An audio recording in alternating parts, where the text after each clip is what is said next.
The Central Arctic Ocean is not a place that many people understand. It's massive, it's unforgiving, it can be very volatile.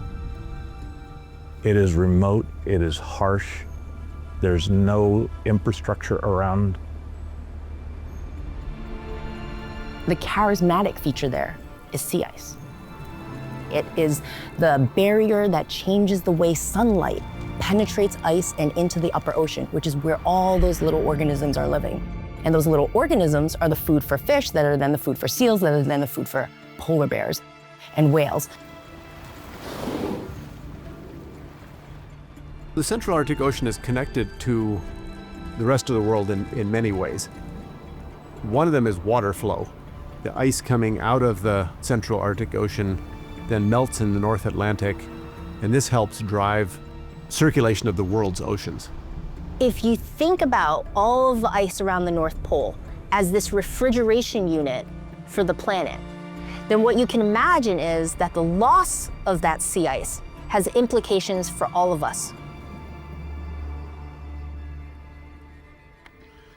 My village is right on the ocean, at the furthest northwestern point on the American mainland. Our elders have said that our people settled there because there was so much food. We depend on the oceans. We share the same sea mammals and fish. There's no boundaries in the water. The weather systems in the region we've noticed are much more massive, much more wider. These past 10 years that we weren't even able to safely go out on the ice on the ocean side. The ice rots.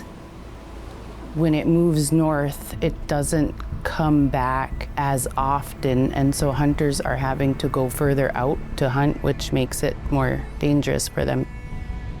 These extreme weather events are caused by the loss and retreat of ice and warming oceans. These breakouts of the polar vortex, the change in the variation of the jet stream across North America and into Central Europe, those are all related to how much ice is in the Central Arctic Ocean. We just need to start to learn more about what's there. When it comes to knowledge systems, science is fairly new. It's only been around for hundreds of years, where our indigenous knowledge systems have been around for time immemorial. Indigenous knowledge, or is not one thing. It's kind of everything that makes us who we are. It was all saved by story from elders to children. It's telling you something, how to prepare for tomorrow. Research in the Arctic is a lot faster and more productive with Indigenous peoples and Indigenous knowledge involved. There are a lot of resources on the ground that can be tapped into if they take the right approaches to building the relationships with our people. Bringing Indigenous knowledge and science together, you open up the door for new knowledge.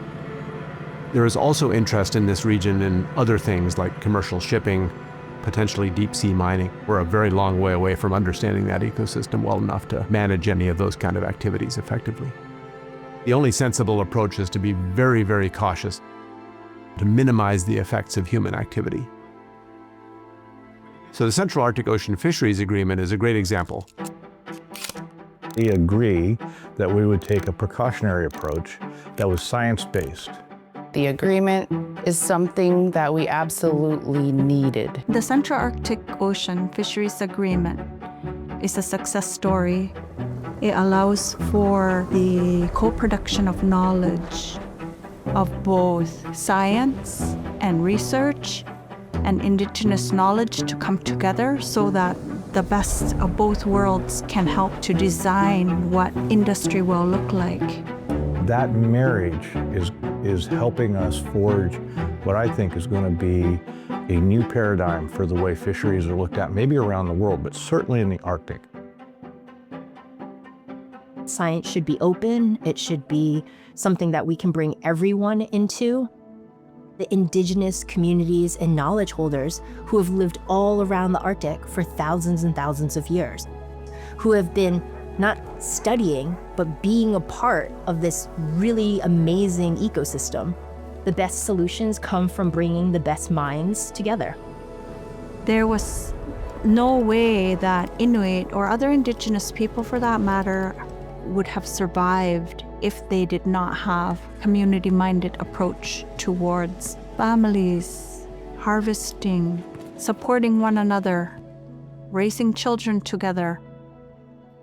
I believe there's a lesson to be learned there for the rest of the world. This is one world, and we all need to take care of it.